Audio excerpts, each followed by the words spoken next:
Yes sir.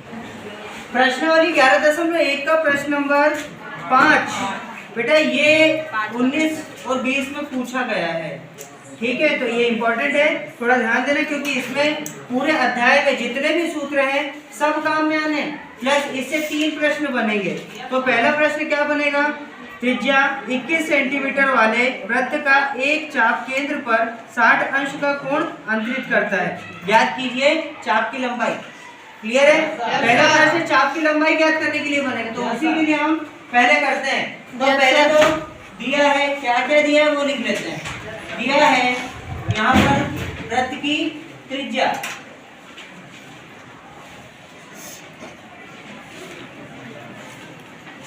बराबर त्रिज्या क्या है, किससे दर्शाते हैं, आर से। तो त्रिज्या आर बराबर कितना हो जाएगा, यहाँ पर 21 सेंटीमीटर। सेंटीमीटर में तो सेंटीमीटर में, और मीटर में तो मीटर में। ठीक है, और कोण तथा कोण थीटा बराबर 60, यहाँ पर 60 अंश। क्लियर है? अब हमको कोण पता चल गया, तब चाप की लंबाई। तब यहाँ पर देखो हम डायग्राम बना लेते हैं पहले इसी के आधार पर। यहाँ पर देखो आर त्रिज्या है, ये त्रिज्या मान लेते हैं, ये 21 सेंटीमीटर है, और यहाँ पर कोण, कोण कितने का बनाते हैं, 60 का, ये 60 अंश ये बना। अब हमको ज्ञात क्या करना है, तो यहाँ से लेके यहाँ तक की ये जो लंबाई है इसे ही हमको ज्ञात करना है।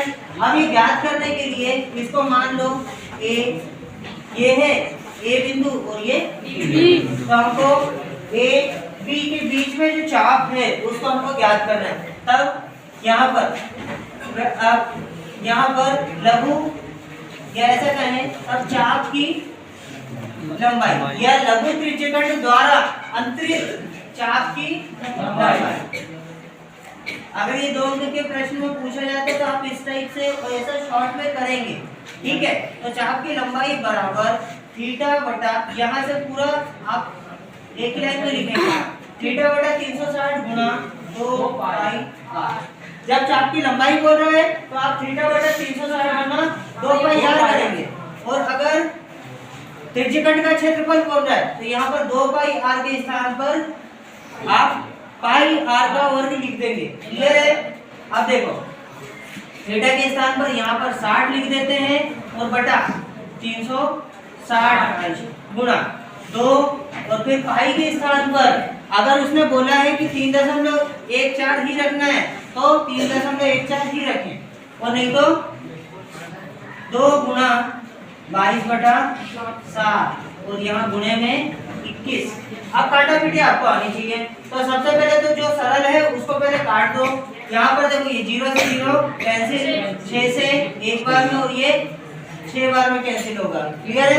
अब यहाँ पर 7 से ये 1 बार में, और ये 7 दिया 21, 3 बार में हो गया। बचा क्या, 3, यहाँ पर 2 गुणा 22 गुणा 3, तीनों को गुणा कर दो आपस में, तो यहाँ पर कितना आ जाता है, देखो 22 दिया 66, और 66 गुना 132 सेंटीमीटर। यहाँ पर चाप की लंबाई पूछा है तो आपको 132 सेंटीमीटर ही लिखना है, ना कि सेंटीमीटर का वर्ग, नहीं तो आपका आधा अंक कट जाएगा। क्लियर है बेटा? अब इसके बाद में ये तो होगा पहला।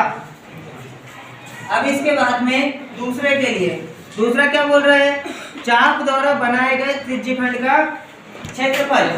ठीक है, यहाँ पर दूसरे के लिए ये पहला हो गया। अब त्रिज्यखंड के लिए यहाँ पर कितना है दिया है, पुनः दिया है, ये दूसरा प्रश्न बन रहा है बेटा, ध्यान रखना। दिया है यहाँ पर त्रिज्या आर बराबर 21 सेंटीमीटर, और दूसरा कोण थीटा बराबर 60 अंश। क्लियर है? अब 60 अंश होने के बाद तब वृत्त द्वारा अंतरित त्रिज्यखंड का क्षेत्रफल। ठीक है, तब त्रिज्यखंड का क्षेत्रफल बराबर, मैंने आपको बताया यहाँ पर 2 पाई आर के साथ पर क्या लिखना है, केवल पाई आर का वर्ग, थीटा बटा 360 अंश गुणा पाई आर का वर्ग। क्लियर है? अब देखो बेटा, यहाँ पर थीटा बटा 360 मतलब कि वही 60 बटा 360 लिख दिया और गुणा 22 बटा 7 लिखा, और फिर यहाँ पर आर के स्थान पर 21 का वर्ग मतलब कि 21 गुणा 21। कोई दिक्कत नहीं, इसको आप डायरेक्टली ओपन करके भी लिखोगे तो ठीक है। अब यहाँ पर देखो, शून्य से शून्य ये कैंसिल हुआ, यहाँ पर वही 36 से, यहाँ पर 6 से एक बार में और ये 6 बार में कैंसिल हुआ, 7 से एक बार में और ये 7 से 3 बार में। ठीक है, अभी और कट सकता है बेटा। तो यहाँ पर देखो अगले स्टेप में, यहाँ पर अभी 6 है तो 6 को काटने के लिए यहाँ पर कितना बचता है, 22 गुणा 3 गुणा 21, तो 22 गुणा 3 गुणा 21। कंफ्यूजन ना हो इसलिए थोड़ा सा और आगे तक लिख लेते हैं, कोई बुरा नहीं। ठीक है, तो 3 से ये कैंसिल हो जाएगा, 3 एकम 3 और ये 3 दूना 6 एक बार में। अब इसके बाद में 2 बचा, तो 2 से एक बार में ये हुआ और 11 बार में ये कैंसिल हुआ। बचता क्या है यहाँ पर, 11 गुणा 21 कितना आता है बेटा, 21 मतलब कि 2 बार 21 को जोड़ दो बढ़िया से, तो कितना हो जाएगा 231। अब चूंकि ये क्या है, क्षेत्रफल है, ठीक है, क्षेत्रफल है तो सेंटीमीटर का वर्ग हो जाएगा, सेंटीमीटर वर्ग। क्लियर है बेटा? ये हमारा त्रिज्यखंड का क्षेत्रफल हो जाता है। अब इसके बाद उसने पूछा है संगत जीवा द्वारा बनाए गए वृत्तखंड का क्षेत्रफल। अब वृत्तखंड का क्षेत्रफल निकालने के लिए हमारे पास थोड़ा सा दूसरा फंडा हो जाएगा यहाँ पर। ठीक है, अब यहाँ पर मैं आपको थोड़ा सा डायग्राम चेंज करके बताऊंगा तो आप आसानी से समझ पाओगे। ठीक है बेटा? ठीक है बेटा।